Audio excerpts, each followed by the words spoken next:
Hey everybody, welcome back to the M&M podcast. Here with your hosts Alex and Mitch. Mitch, how you doing? I'm doing well, Alex. How are you, man? Good, thanks. Good. I'm here to introduce Bennett, a very good friend of mine here. Our fifth guest. I'm trying to remember the Something like that. Doesn't matter. We're here with Bennett. Bennett, how you doing? I'm doing well. How are you? Good, good. So today I bring you on to talk anything and everything tragically hip. So, Right. Well, I'll see you. Yeah, so you're gonna make okay. So I had to say that. Let's go into that just for a couple minutes to warm up. So Alex told me, Bennett, that you hate the hip, and Yeah. Alex loves the hip. Mm-hmm. Now, Alex doesn't know my opinion on the hip, but I will say I think they are incredibly overrated. Okay. Yes. Oh, Here's my thing. dagger to the heart. Okay. And I'll be honest, it's a bit similar to the Arkells with me, who are today. I totally agree. Here's my thing. If they were not Canadian, no one would listen to them.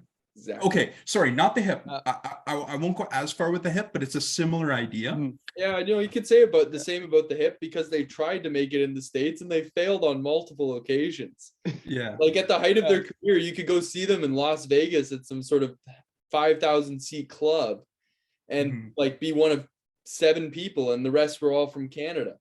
And like then you would come back here and then they'd sell out like the Gardens or whatever. Yeah. And it's stupid. Like, I mean, and yeah. So No, I I completely completely agree with the Arkells. I feel like the Arkells are like a modern day version of that. Yeah. and there's I a do few- agree There with is you a guys. few Canadian bands though like that of that generation that struggled to make it outside of Canada, but they're just huge in certain pockets within this country. And that's the thing. Like I completely agree. Like they had a hard time breaking out of Canada is because they sang a lot about Canadian culture specifically. Yeah.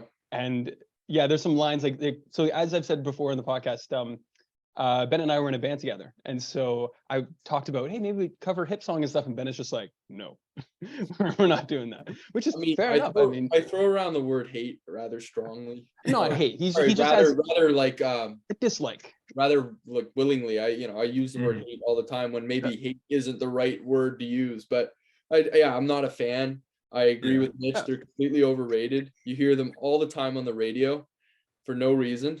They don't really fit a lot of radio stations and what they play. Like it sounds so weird to hear like a tragically hip song, like after a Beatles song or whatever. It's like, what the hell are they doing?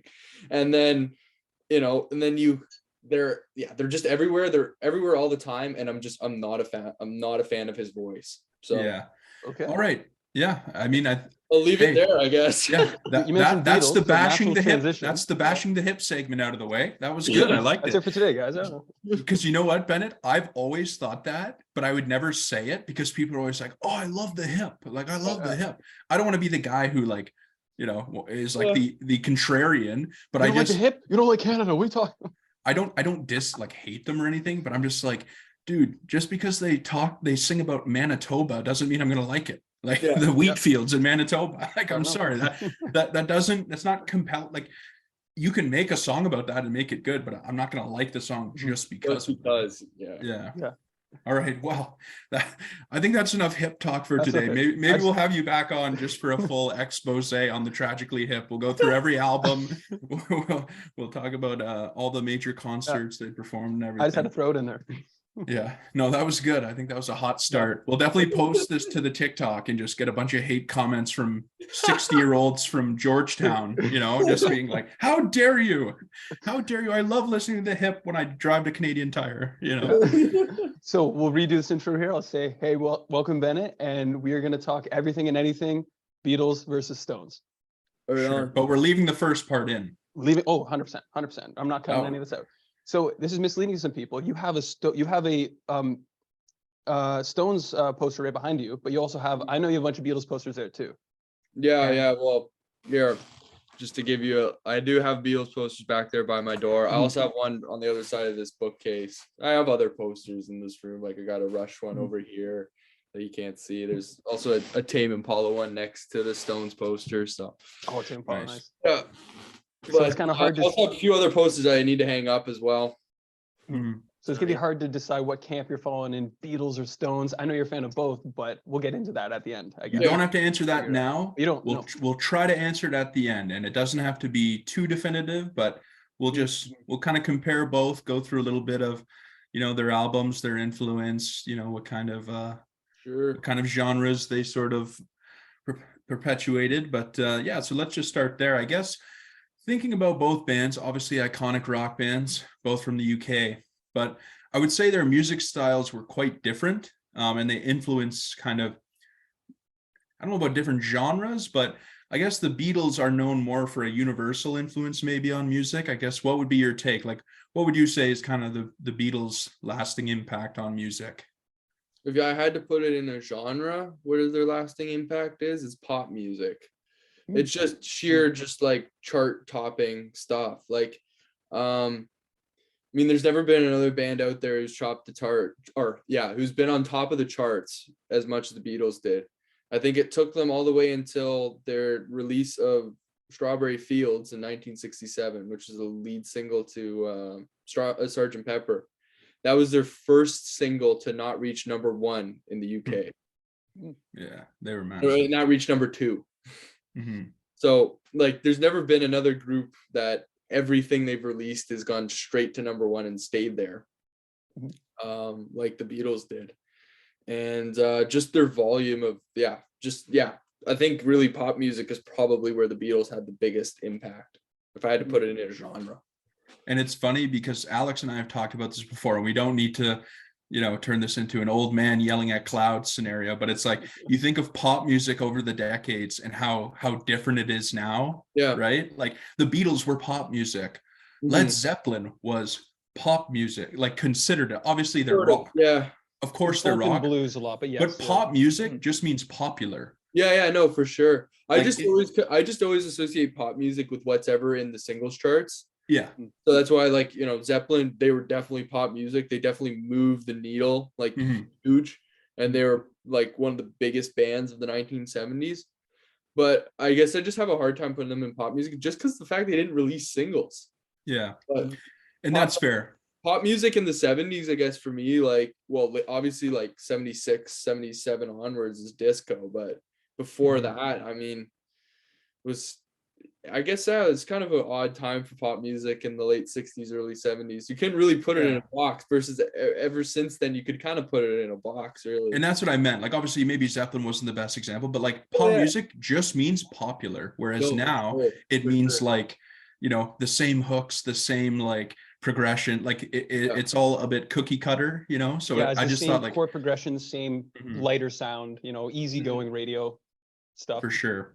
So I guess looking at the Stones, obviously you mentioned the Beatles were kind of pop. I guess to me with the Stones, and they've obviously are compared all the time. That's why we kind of wanted to do this episode, was just kind of contrast the two styles. But what would you say the Stones' influence on music was, or still is? They're very much in the stream of rock and roll, right? Like, I think any rock and roll band that has come after the Stones, which is pretty much almost every rock and roll band, they're really kind of only second to the Beatles in terms of coming out in a group format. Like there was obviously, groups and what before that, like, whether it be Elvis and his band, or like Buddy Holly and the Crickets and stuff like that. But it was like a band with 5 equal or 4 equal members, especially coming from a foreign country, was such a bizarre idea in the early 60s. So it's like, I feel like they were the rock and roll band of rock and roll bands, Yeah. And they had an influence on every other rock group that came after them. And you mentioned like Buddy Holly, and I think with the Stones, for me, I kind of think of them as almost the beginning of like modern, or just like post their era rock and roll, in the sense that like there was rock before the Stones. There was the blues, obviously, for a long time before then. So, and even with like Lennon, like in the Beatles, like Chuck Berry was a massive influence on them, even bigger than the Stones. Sure. But you just think of like you mentioned, like a true 4 or 5 piece band where each member is almost their own musician, their own celebrity, as opposed to like one guy in the crew, for sure. I think I think the Stones were really the birth of like modern rock and roll, and by modern I just mean like post 60s, post 50s. There's a couple of great examples that you can point to. I mean, one is just the way they dressed. They never dressed in suits ever. I mean, some of them, like Bill Wyman, the bass player, he would wear a tie for a little bit at the beginning, but then he took it off because none of the rest of them were wearing it. Like you look at all the old photos of Jagger or whatnot in like 64, 65. The Beatles are all still coming out in these matching uniforms. The nice like all the bands that before them came, you know, like they all matched, right? Because it was just a thing to do. The Stones they didn't care at all, you know, like they came out, they dressed the way they wanted to dress, you know, they did what they wanted to do. Like they in a way, like they didn't really conform to kind of the norms of the day or the norms that came before them, and in a way that kind of opened it up for everyone else. Like what other rock and roll band then came after the Stones and was like, you know what, we're all gonna dress the same because cool. No, they made that totally not cool, and then everyone just came out in jeans and whatever the hell they wanted to wear. Yeah, I feel like the Stones really just like broke down a door, and then all these other subgenres almost of rock and roll came about afterwards.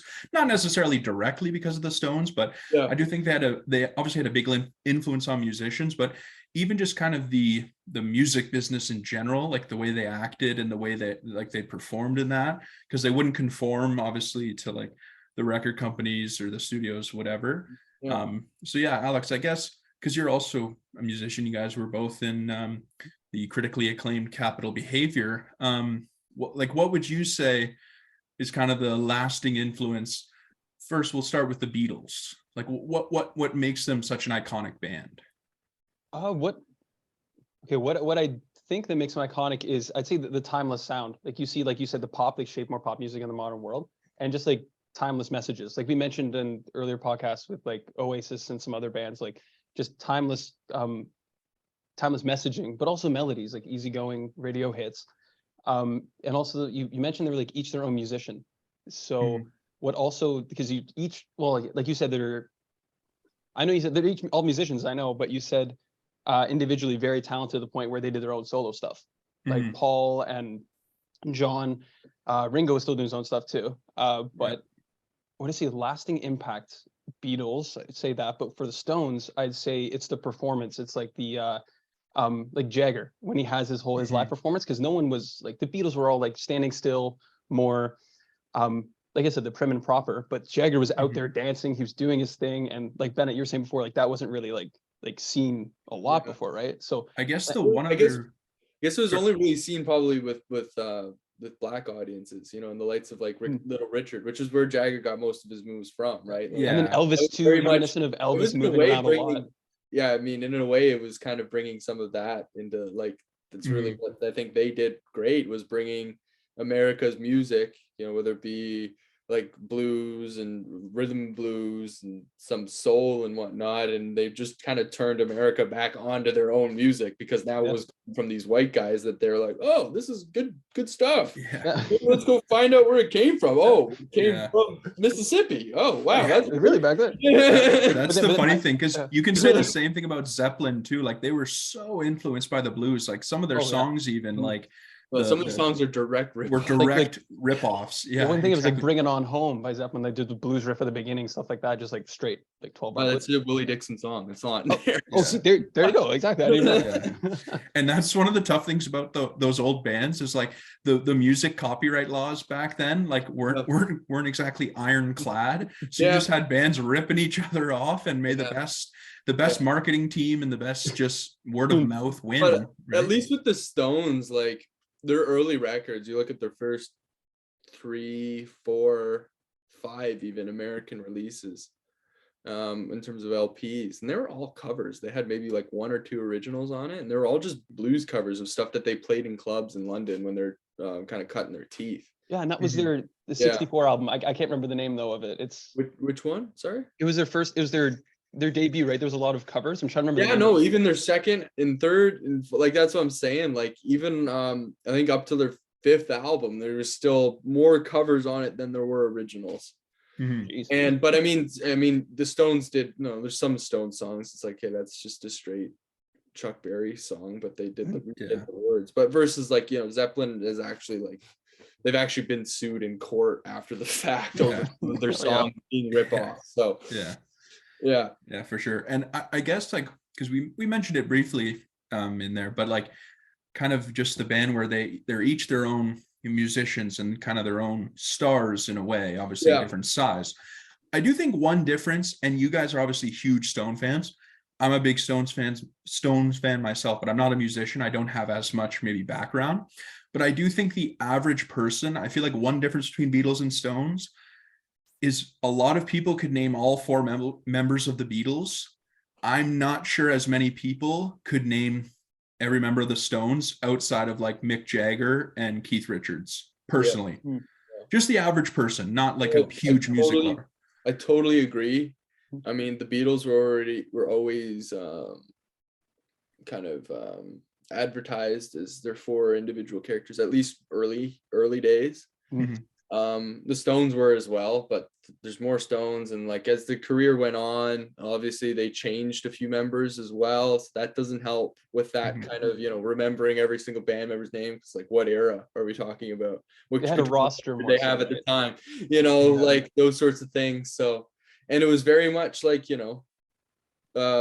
just as time went on into the 70s, people were less interested in this kind of 5 package thing that you're trying to advertise, and it's just like, it's just Mick and Keith. That's who did all the press, that's who was shot on the magazine covers of Rolling Stone or whatever, and that's who was writing the songs and producing the albums. So then naturally that's kind of where all the media attention went to, was just solely on really Mick, and then Keith is like a secondary character. Yeah, Mick was obviously the star, and then Keith was like, oh, if you know music, Keith's the real like kind of driver of the band. But yeah, for sure. And then I guess with the Beatles, Alex and I have talked about this before, and we both agree. But I wanted to get your take. I feel like George Harrison is definitely, maybe not by the real diehard music community, but just so underrated as a musician and as a part of the Beatles. I feel like, because everyone talks about obviously John and Paul, and rightly so. In my opinion, probably the best duo in the history of music, but they had an incredible third member to work with who wrote some great songs for the Beatles. Yeah, you did, for sure. I just think, for sure. I totally agree. He's just, you really see it, I think, why he's the third member. Don't want to slag George Harrison here, but you can understand, I think, a little bit why he's the third member when you see what they did in the 70s, like John Lennon made some of the greatest records of the decade with some of the stuff that he put out. Paul McCartney was arguably almost as big as the Beatles with Wings. And then George Harrison struggled to sell concert tours when he decided to tour. I do think though he made some really good albums though. His first one is amazing. Yeah. There's some songs on some of the other ones after that. I've been told some of his ones from the 80s are good. I haven't really listened to a lot of that, but I love All Things Must Pass. Is such a great record. It's up there with any of the great Lennon, Imagine, or up there with Band on the Run from McCartney, those three are definitely probably the three best. Imagine, Band on the Run, and All Things Must Pass are the three best solo records. But I just think after that there's a bit of a dip with George Harrison's output versus Paul and John's. Yeah, that's definitely fair. I guess, and maybe that's kind of a difference between the two bands. Maybe is just the Stones didn't really do any solo stuff because they kind of stuck together. They just changed members, right? They did do solo stuff in the 80s. Okay. When Mick and Keith were bitching at each other through the media. Mick made some solo stuff that was not very good. And Keith made some solo stuff that was pretty decent, but his first love, he only did solo stuff because Mick wasn't joining. He thought the Stones might never get back together again, so he's like, oh, I'm not just gonna sit at home. So but his stuff's actually not bad. But no, you're right, they're not known at all for their solo careers. You could talk to the average music fan and people would not know that Jagger came up with their own solo records. To be honest, I didn't know that Jagger was on solo records. I didn't know. I didn't really either. It is pretty remarkable. This isn't something I have to elaborate on. It's just something I was thinking of. Was just how the hell did these 3 and 4? Ringo is definitely not in the league of the other three, but he Yeah. was like, he's better than just like the pejorative like joke surrounding him as a drummer. Like, Yeah. he was good for his role. Like, he really well he executed his role very well. You know, he's like the sixth man off the bench. He wasn't like John Bonham, but he was good for his role, you know. Hey man, I loved Octopus's Garden. What are you talking about? Yeah. I loved his stuff. Well, and he sang with a little help from my friends, right? Like, that was a pretty big song for them. Yeah, but he didn't write it, right? So no. Octopus's Garden, he did right. Oh yeah. Yeah. Why would they let him sing a little help from my friend? I'd like to be. Yeah, he's very distinct voice. Sorry, I just had to. Yeah. I don't know. Maybe they just thought it suited him. Throw him a bone, I guess. Yeah. But it's just amazing how like you consider that like those three guys just like grew up near each other, right? Like in Liverpool, and met and formed a band, and two of them happened to be probably inarguably two of at least the top 10 maybe musicians of all time. Like, you could make that list even smaller if you wanted to. I don't know if I'd say musicians. I would say artists and songwriters. I'd say they're probably the two best songwriters of the 20th century. Mm-hmm. I think that's really more where like the Beatles and the Stones, like, you want to challenge, like, they're not like a lot of the jazz guys in terms of proficiency on their instrument, but what they did do was know how to entertain and like write really, really good songs that everyone loved, you know. Yeah, because like technically speaking, I know like the Stones might have more intricate songs, like you were saying, Mitch, but like the Beatles had that timeless core, like easier music, I guess. In a sense, you could say easier progressions and easier like listening. Easy, yeah. And that was one thing I wanted to touch on, was just kind of comparing the whole body of work of both bands. And I listened to a lot of, I honestly didn't really get into music the way I am now until a few years ago, like since I went to university. Obviously, I always liked music, but I didn't really think of it at like a deeper level, sort of, as I do now, where I've really tried to listen to a lot of different stuff. But as I was listening to more Beatles and Stones the last couple of days, my biggest takeaway was I thought the Stones music, like the instrumentals in that, and just kind of the songs were incredible. But I thought the biggest difference was like the Beatles lyrics and their songwriting was just much better, in my opinion. Like the lyrics and the pure like songwriting with the messages and the, you know, just kind of the general kind of tone of the songs were really good. I guess, Alex, like what would you kind of say is the biggest difference between the two bands, maybe? Oh, I was saying like performance. That was the one that was like live performing, because I know the Beatles stopped performing live after what I'm trying to remember. Like the Stones, they're still touring to this day. I know, like, I don't know if you want to see the Stones in their late 70s now, but did the Beatles stop touring? Bennett, when did they stop touring? Because or playing live. They stopped playing live after a while because they were like, they stopped playing live in 1960. Yeah, that's insane. It's like stopped at their peak. They're like, it's too crazy. Like, no one was listening. Well, you couldn't hear it. I mean, just the technology was just not there to play, you know, the big stadiums and arenas that they're doing. No one was listening. No one could hear anything.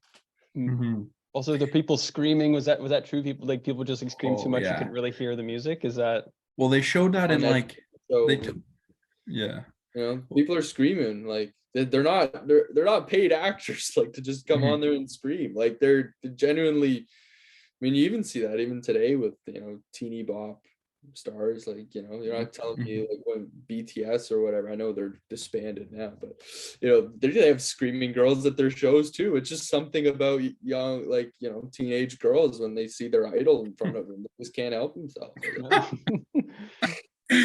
And and like, remember, Alex, I don't know if you watch, but like, even in like there's a documentary on the Eagles that I watch. It's a really good documentary, whether like, if you like the Eagles at all, you'll love the documentary. Like, it's incredible. It goes so much in depth. But like, Glenn Fry talked about like his aunt took him to a concert in Detroit to see the Beatles, like, as they're kind of first coming out in America, I guess, on a tour. And you just saw the footage of them in their little suits, and all you can hear is like girls screaming. And Glenn said how like a girl was just yelling like Paul, and then she like fell off her seat like into his arms, and he was just like, whoa, like I need to get into like rock and roll, you know? Yeah, Yeah. it's the same with like Michael You just- Jackson with the girls passing out in the concert and Yeah. stuff like that. They just see him like Yeah. that's some star power right there. Like what? And people will like every other band is obviously compared to the Beatles. Not every band, but like any like major band that has kind of like a big following will always get compared. But nothing really can nothing can capture what they were able to do musically or just kind of with the reaction. I feel like part of it, now they were great. They totally earned everything they got because of their music. But I do think maybe part of like why the Mania was so insane was because there wasn't as much options. Not that like their music wasn't great, but you just consider like the mass of Beatlemania, obviously. Like maybe it was because people like there weren't as many rock bands out at that Not time. as much competition like to challenge. Because they were the first, time. right? The Like, they were one of pioneers, the yeah. first. You know, you look at the competition in 63 versus 66. I mean, by 66, there's so many bands, you know, but like when they first hit the scene, yeah, no, you're totally right. There's no one else. And if you're into that kind of music. Yeah. Well, and I wanted to ask a question too, Bennett, where so the Stones and the Beatles are growing up in the same time or like up on the rise. Did they have a lot of interaction like off like the behind the scenes and stuff? Like I heard the Beatles gave the Stones like a verse of a song and then they turned it into their own thing. And there was a lot of like, I know Lennon was very upset at Jagger or something like that. Like was there a lot of like beef off off stage, you could say? From all I've heard, it's not beef. They're actually good friends. Oh, we're good friends. Okay. The song that you're referencing is "I Want to Be Your Man." Mm. Lennon McCartney wrote it, and they gave it to Mick and Keith, and like the Stones, you know, to record. And the Beatles recorded it as well on their with the Beatles record. It was one of the first like top 10 singles of the Stones in the UK at the time, in '63 or yeah, I think it was '63. Maybe it was very early '64. And then yeah, the Beatles also recorded it. Ringo sang it. In terms of like yeah, they always got along. There's a lot of photographs and videos of whatnot of, you know, the Mick heading down, you know, hanging out at Abbey Road while they're cutting Revolver or whatever, or, you know, John and Paul over hanging out at Olympic while the Stones were cutting a record. There was a lot of that kind of going on. And yeah, I mean, yeah, they've always kind of remained decent friends, I think. Mhm. In terms of the beef, I think I know what you're referencing is that one video on YouTube where the title is a bit misleading. It's some radio interview with John They're and trying to stir up kind of whatever, yeah. And he's just like talking about Mick and what he's saying in the papers about how John won't call him or something like that. Like that was just kind of that. Yeah, I don't know. It was a good friends. It was kind of like I Yeah, guess healthy competition. they're friends. Yeah. I don't know if they're best buddies, but Oh, like, no, for sure. you know, yeah. But I remember don't think there's the beef that everyone wants to make it out to be. Like they you know, everyone in you know London who was making like who was in charts in the 60s was all going to the same parties, hanging out in the same circles, you know, sharing the same girlfriends. Like, you know, it was all the same. You know, it's the same. Like you just hung out in the same kind of circles, right? Yeah. So, of course, you hung out with each other. You know, you know, yeah. For sure. And I guess you kind of touched on like the album, you know, recording process, like how they might have been intermingling throughout. But that made me kind of want to ask. I'll start with you, Alex. Starting with the Beatles. And this is also a general thing that I noticed when I was listening to both bands was, to me, the Beatles have more like complete albums, in my opinion, like top to bottom, whereas the Stones have like a lot of great songs, but they're a bit more spread out, in my opinion. Whereas like the Beatles have a few albums where I could just listen to the album itself and really enjoy it. So I guess, Alex, what would you say, if you can think off the top of your head, would be your favorite Beatles album, if you have one? Ooh. That's a tough one. I know, like you're saying, like the full complete albums. Like, you know, you said like the White Album. I know isn't it a double record too? That's like probably my favorite. That's the double album. Yeah, well, it's like a double album. Yeah, yeah. I know Abbey Road or Let It Be might be some of my. I know Abbey Road is probably the most popular one, or most recognizable, at least. And with definitely the most recognizable recognizable photo, like album photo cover. for sure. I'm trying to think. I might have to say Let It Be. Let It Be. I might have to say that. I haven't listened, to be honest, I haven't listened to Beatles in a little bit. I go through phases of music. You'll find out in the podcast when I talk. I'll listen to like these two bands or artists in like 4 We months. thoroughly prepare for each episode. Yes. I retract the statement. No, I'm just kidding. No, it's all good. Yeah, I guess for me, it's tough to say. They have a few really good ones. Obviously, I would say for me, probably the White Album or Sgt. Pepper's. But Bennett, what would you say is your favorite album by the Beatles? Rubber Soul. Yeah. I was it's an interesting choice though, Mitch, with the White Album, if I may just say it with peace, because I find if there's any Beatles album with a ton of filler, it's the White Album. I think that has some of their shittiest tracks on it, in my opinion. But I know that's again like the Tragically Hip. It's a hot take of mine. Everyone loves the White Album. It's the biggest. Yeah, one of my least favorite. Like, no, I mean that's fair. I mean it's a double album, so you consider like most albums. There's probably like 3 to 4 songs that are kind of just like right? Yeah. So double album. I agree. It definitely has the most filler. Yeah. I guess it's just that it also has like some of my favorite songs and maybe my favorite song, which is like I don't. It's hard to pick a favorite, but like While My Guitar Gently Weeps is definitely right up there for me. Like that's on there. Speaking of which, there was one song I wanted to mention that's from that album, which is kind of a sort of just like a fun, upbeat song. But I also wondered, like, I didn't do research on it. I just wanted your guys' opinion. But you know, I'm sure you know Bennett, but like, you guys know Back in the USSR, that song? Yeah. Were they paid by the Soviet Union to make that song? No. Like, that was the lyrics are literally, I leave the West behind. You don't know how lucky you are back in the USSR. Like, what? No. That just sounds like Russian propaganda. Yeah. Well, what Paul McCartney's story behind that was, it was just like it was kind of a backlash to like all of the USA stuff, like Back in the USA by Chuck Berry, or a lot of the Surfing USA by the Beach Boys and those sorts of things. So it was like, let's just make it like about like the most crazy place, and we're gonna sing about how great it's very it's supposed to be very tongue-in-cheek. Oh, okay, that makes sense. Like, why the hell would you want to be back in the USSR? I know, like during the 60s, like like it's like that's hilarious. It's just kind of giving it's kind of making fun of, in a way, a bit of like all that American stuff by like totally changing it to their arch nemesis of the time, USSR, and being like, we're going to sing about all the different, what a troll. That's hilarious. Instead of talking about, the Northern Girls and how they, like whether it be California Girls by the Beach Boys, where they go around to each separate part of the country to talk about Southern girls, Midwestern girls, and it all comes back to California kind of thing. And it's like, so he's talking about Georgian and Ukraine, and he's talking about all these other Eastern Bloc countries and how hot their women are. Just nothing like a Poland girl in the summer. Yeah. I completely glossed over that when I was younger, when I introduced the Beatles, USSR, and I was like, oh, I just kind of didn't think anything of it, but that makes sense. I do like the song. Yeah, but listening to it, it was funny. Like, I was thinking of the lyrics. I remember first realizing it when I was watching that movie yesterday. I don't know if you've seen it. It contains a lot of the music from the Beatles, but I was thinking that, I was like, that is bizarre. Now what a band has to do, maybe Oasis has to make they have to get back together and make a song back in North Korea. Yeah. Like, back in North Korea. That would be, oh God. Unless Capital Behavior wants to take on that task. Yeah, well, you never know. What's more likely, an Oasis reunion or a Capital Behavior reunion? I say Oasis.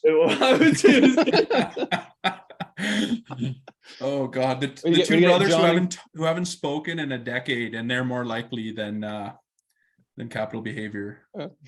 I've gotten hope since Noel is separated from his wife.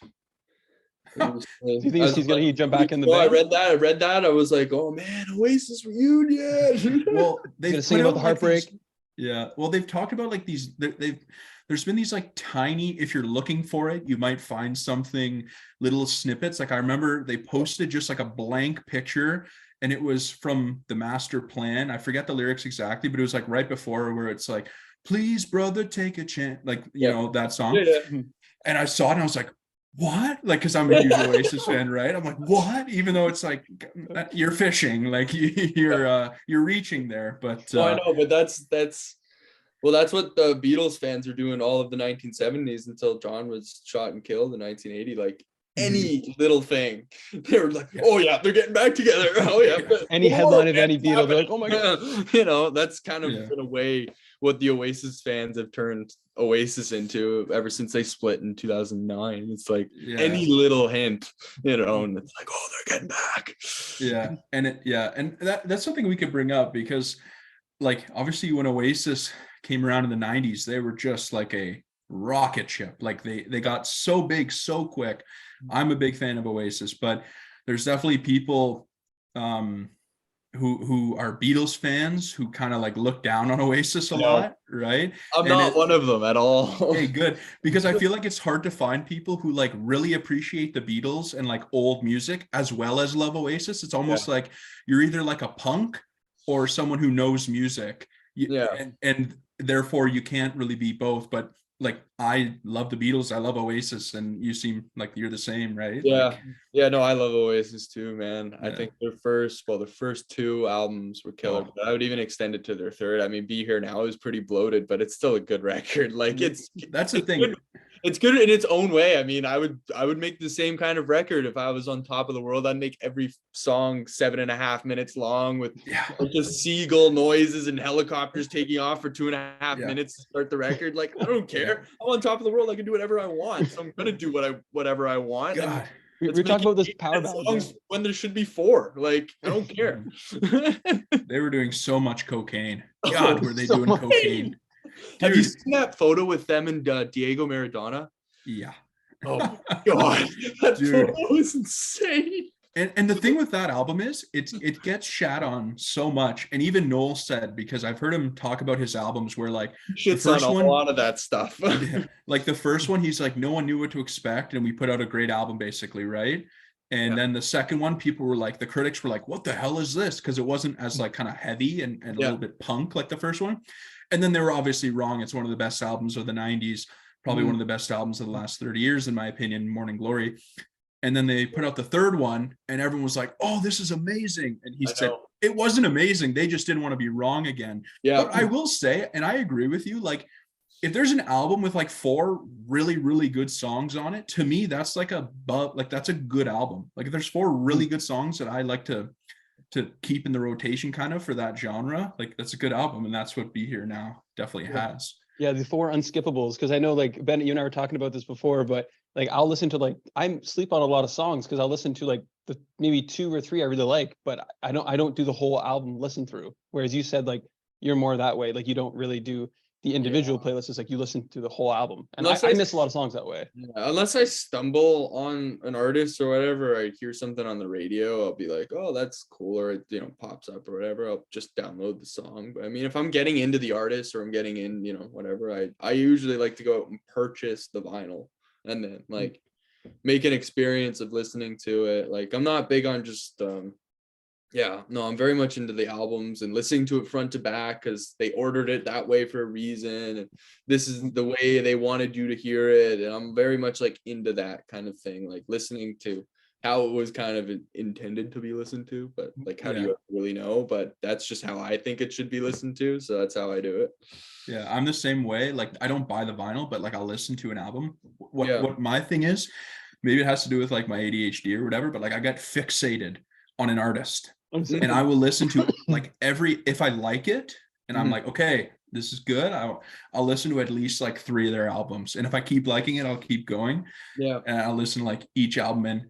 And like, that's what I kind of did with Oasis. Was I watched their documentary, Supersonic. Have you seen it? Yeah, love it. I've seen it a few times. That was kind of what kickstarted my interest in it as well back in high school. Yeah. So obviously I knew a couple of their songs, like obviously Wonderwall, Champagne Supernova, Don't Look Back in Anger and all that. But then when I watched the documentary and I ended up just like loving them, just like, cause you hear like, they're obviously punks, like they're the definition of punks, not the music, but just like their attitude and everything. Their behavior. And you find out about like their upbringing and everything and just like the circumstances around their life. And it's like, yeah, no shit, they're like that. If they weren't like that, they never would have made it that far, right? If they didn't have that like FU I'm the like best in the world. Like they wouldn't have been able to kind of make it. And so yeah, I watched that documentary and then ended up like listening to a bunch of their albums and loved it. Like the first two in particular, but even some of the later albums have some good songs on it for sure. Yeah, Dig Out Your Soul is like their last album. I would say yeah, probably their best record since Be Here Now. yeah, Better I than the agree. three in the middle, in my opinion. And by that point, Liam was writing a lot, which was cool. He has one of my favorite songs from that one. It's what's it called? I'm Out of Time. Yes. That's one of my favorite. Outside, it's tough to compare to the first two albums because Noel was just in a groove like crazy for those first two albums. But outside of those first two albums, I would say that and Stand By Me are probably the two that are like really, really up there with my favorites from the first two albums. Stand By Me is killer. Oh, like that's just like incredible songwriting. But we should probably get back to the main topic. But I do think it was. Yeah. I was gonna say, you guys, I want to let you guys cook there. Yeah. Because like I don't know as much about Oasis, but I wanted you guys to cook there for a second. The thing is, Oasis always wanted to be compared to the Beatles, and we kind of just did that. So you're welcome, Liam and Noel. You're welcome, Liam and Noel. even okay, this is the last thing I'll bring up. But even like last year, Liam was on some interview, and like he was talking about how like George Harrison or someone basically kind of said how like Oasis was nowhere near the Beatles, or it might have even been Paul McCartney. Just how like they compared themselves to the Beatles and that was the kiss of death or whatever. That's actually McCartney's quote. Yeah. McCartney was a fan. He just thought that was a dumb thing to do because the media then is all over you for that. Like I think that's where he was getting at. Versus George Harrison, I think actually dissed them. Yeah, he did. He actually just like you bring up the Beatles, you're in the headlines no matter what, right? Yeah. That's what you're saying. And so like the media, the news reporter or news anchor or whatever, like brought that quote up, and Liam was like, we pissed all over the Beatles. Everyone fucking knows that. It's like, and the guy, the news guy's like, okay, like, you know, obviously not. Yeah. I don't think Liam believes that. I think that's just what he's trained to say, you know, like he's just taking the piss. He's just taking the piss. That's what he's doing. But all right, now we'll actually get back to the topic. But you're welcome, Nolan, Liam. But I guess maybe we could just kind of get towards the end and just maybe be like, Alex, if you had to listen to one band for the rest of your life, like the other band's discography goes out the window, which do you choose? I was going to ask you guys, I'll answer, and then actually we can all answer, and then I want to ask you guys your favorite Stones albums, because we didn't go over that. But let's do that first and end on which one we choose. Okay, so Mitch, what would be your favorite Stones album though? I'll be honest, I don't particularly have one. I've mainly just listened to like, I had a bunch of songs I wanted to get through, but I would say the one that Gimme Shelter was on, apologies for not knowing, but I would probably Let It Bleed. Yes. I'm sorry for not knowing. I'm not a fake fan. I just like, I'm not super familiar with the stuff. I listen to a lot of their stuff. Obviously I know the Stones, but like I haven't listened to like all their albums, like their whole discography. But yeah, I would say the that one from with Gimme Shelter on it. Shelter, how about you, Bennett? Favorite Stones album? Mine is Exile on Main Street from 1972. It's a double album. It doesn't have a ton of hit singles on it, but it's so unlike the White Album, Mitch. It's like, I'm just gonna do a comparison here because I didn't mention this when you were talking about the White Album and it came up, it popped into my head. My problem with like the White Album in terms of being a double album, it's not just a double album, it's like over 90 minutes long, which is like, it's over an hour and a half. Versus like a double album just means like back when it was on vinyl, it just took up 2 discs, which was like essentially over 55 minutes of music. So like the Stones Exile is like just under 70 minutes, I think. Like it's only like an hour and 8 minutes long or whatever. So I think that's a great length, even though it's a double album. It's 18 songs versus like the Beatles White Album is 30 and like 95 minutes, you know? So it's like, it's different. It's hard to digest and listen to, right? It's just so big. Yeah. It's just, it's tough to get through it all, but I feel like Exile, just because it's a bit shorter in that. Like, I don't know if there's many other albums that I really, really, really love that are that much longer than like Exile on Main Street. But no, that's my favorite record. But really, honestly, I could interchange that with probably like 4 other records. So. Alex, what's your favorite Stones album? I thought about this. Right now, I'd have to say Some Girls. That has to be one of my favorite because Miss You and Beast of Burden are some of my favorite songs. I'd say those are probably some of my top two Stone. It's up there, probably in the top 10, but up there where. Speaking of which, if you want to hear more about that album, listen to one of our earlier episodes, our favorite albums. We covered that one. We did cover that. Continue, right. Alex. Yeah. Oh, it's good. And then, oh, sorry. Yeah, I just like what I liked about. Oh, another difference I can say about the Beatles and Stones is, I know the Stones incorporate a lot of horns into their music, and I know the Beatles, they did do that a bit, but I found that a lot with the Stones. You had the saxophone solos, you had. Well, they toured trumpets. with a horn section for like in the early 70s, and then they brought them back in the late 90s, and have never ditched them ever since. They've always had a horn section now with them. Oh, so they're Beatles did a lot with strings though, which was very which Oasis grabbed a lot of. They used a lot of orchestral arrangements, which was George Martin, right? Their producer. Mm-hmm. He was big on that kind of stuff. So sorry, Alex. We might have to do an Oasis album, Bennett, because I don't know anyone else who likes Oasis as much as I do.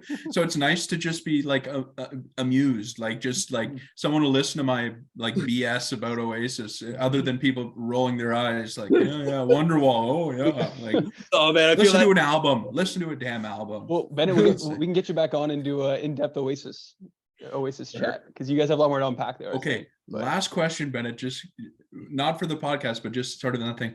Yeah. Have you heard of the Stone Roses? Yes. Yeah. Do you know their album, like the Stone Roses? Yeah, of course. I have it on my phone. Thank you. Oh, that's such a great album. I don't know anyone who knows that album, but it's massive in the UK. So huge, dude. I don't even think I played some Stone Roses once in the car when I was driving around with my parents, and they were in university in 1989 when that came out, and they were like, "What is this?" I was like, "It's just, how do you not know? It's just the biggest album of that year in the UK, and just no one ever heard it over here." It's just the ultimate like didn't get over the ocean. Like in the UK, it's massive. Anyone over a certain age, even a lot of people our age who are really into music, love that album. Love that album. It's an iconic album. They only have 2 albums, and that's the good one. Like they only have 2 albums. I've never listened to it. I've not heard good things. It took, dude. So they went to Rockfield is where like Queen recorded Bohemian Rhapsody and Oasis. I know the story, man. What's the story, Morning Glory? Yeah. And it took them like 4 years in that living there to make the album. It didn't come out till 5 years after the self-titled album. And then Oasis went in there in 2 weeks. They banged out What's the Story. And Noel beat in Liam's head with a cricket bat for good measure. They got into a massive brawl. Anyone who's interested in Oasis, you have to watch a documentary. You have to. I got to see it now. I haven't seen it, so yeah. You got to watch it, dude. Okay. It's awesome. Yeah. Anyway, wow, that was quite the tangent, but that was good. We'll definitely have to get you back on. Maybe like Oasis / Stone Roses / any other BS we want to talk about. Maybe like our high school baseball careers or something good like that. We'll get into it. That's what the people want to hear about, you know? Like remember trust me. Beat up on Blake Lock all those times. Blake Lock. God. Blake Lock, yeah. Side note to everybody watching right now. This is how Mitch, Ben, and I know each other through baseball growing up here. In the same town, and Ben and I played ball together for a while, and then we ended up playing in a band together. And then I met Mitch I played against Mitch in baseball, I think with Bennett. And then Mitch was on my floor in university. And so that's how we got to know each other. So for sure. Just a little history there. Yeah. Oh, God. Now I'm just thinking about high school baseball. All right. Back to reality. let me forget about the glory days for a second. Back to it saying... What do you say, Mitch? You want to do the final Stones or Beatles? Sure. Let's go before we go on like some 30-minute diatribe about, I don't know, the Arkells again or something like that. We'll bring Ben back on to talk about Arkells next time. That's great. Yeah. All right, Alex. You can only choose one band's discography to listen to the rest of your life. The other one is just burned. Can't listen to it. What would you pick? Oh. Tough. I'd say Stones. Stones? I have to go with Stones. Thought about that? Slept on it? Yeah. And why? Well, I found myself more gravitating towards them, and I love the Beatles growing up. I listened to them more when I was a kid, but I just like the grungier rock, the rock and roll sound, right? Like the Mhm. Beatles had the easier going sound, which I love, but I just more gravitating towards the rock and roll. That's Sure. actually that's Fair. Bennett, which band, Beatles or Stones? For me, it's a no-brainer. It's the Stones all the way. Wow. Because well, there's many things. I'll say longevity of the group. I mean, they came out with hit records in the 60s, 70s, and 80s. The Beatles didn't even make it out of the 60s. They were a tour de force they revolutionized the way people perform and put on arena rock concerts in the early 70s. They transformed the way of touring. They just have this ability when really it really is the best when it was with Charlie on drums, Keith and Bill Wyman on bass, like just that core, which is with them all the way up to the early 90s, just, and then you throw in Mick Taylor, Ron Wood, Brian Jones on top of it with mixed vocals. It's this groove, it's this feeling that is just undescribable for me. It's just nothing ever captures it. No one will ever sound like that. It's so, I don't know, it's so untouchable in my mind. And I think though where this all stems from is that I was turned on to the Stones, when I was really young by my dad, and they were my favorite band when I was like 6 years old, and they've always remained my favorite band ever since. Yeah, that's fair. Well, we had two staunch Stones supporters in the classic Beatles or Stones question. Now there's only one. Mitch. I will Stone or go Beatles? with the Beatles. It's The Beatles. close. It's Yeah. close. But I personally will go with the Beatles. I think the Stones are incredibly creative. The way they were able to just create sounds that no one really had created before, where you can listen to different albums and it sounds like almost a different genre, different band, because they just were able to switch up their sound so much. But to me, it's kind of the age old like quality versus quantity, and the Stones have a ton of great songs, but to me there's a group of Beatles songs that I would take over any other band, and that's why I would pick the Beatles. But it's very close. I would have definitely the Stones would be probably my top 3 bands of all time. It's not like I love the Beatles, hate the Stones, and I don't think you guys love the Stones, hate the Beatles. No, Beatles would be number 2 on my list for sure. Yeah. The Stones 1, Beatles 2. People always say you gotta have it either or, and it's like, yeah. And that's what I heard too. Yeah. Together, and like what kind of moron would ask that? Like which one or the other? Like what kind of idiot would do that? Some that's rock journalist from the 60s. Or some loser in his basement with a Man United jersey on, one or the other. but yeah, no, I mean, they're both iconic bands. And the other cool thing is like they are quite different. I think that's why some people feel strongly either way. But I feel like you really shouldn't. You should kind of just be able to appreciate both, because they were different. They had different strengths. Like instrumentally, obviously, Stones Beatles couldn't touch them.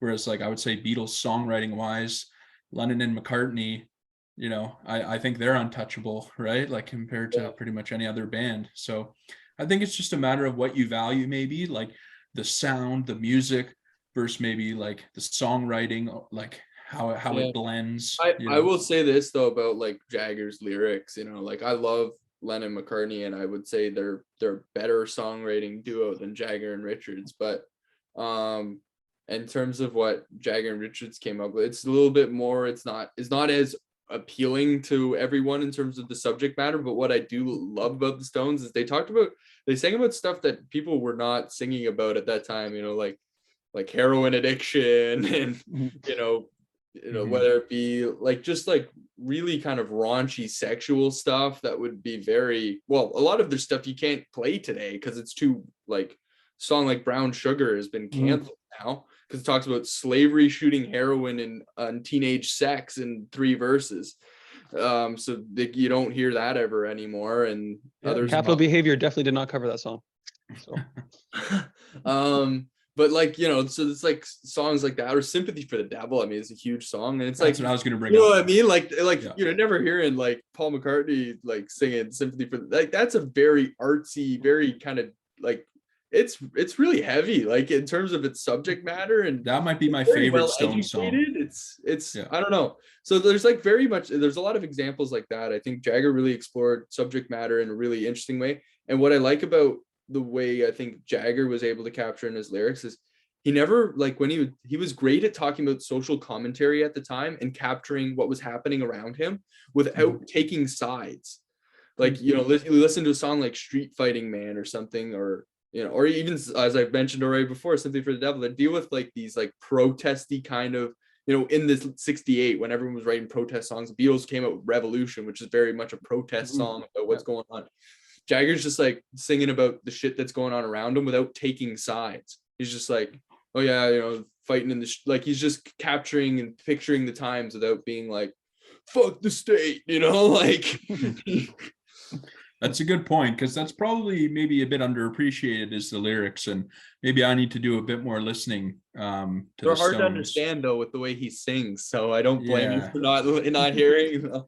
But Sympathy for the Devil, as you were talking about kind of how they sort of pushed the boundaries and talked about subject matter that was not really, you know, part of the zeitgeist or part of pop culture in the time, Sympathy for the Devil was one of them, which is like kind of a funny one, because like that was released in the 60s, wasn't it, that song? Or was it? Yeah.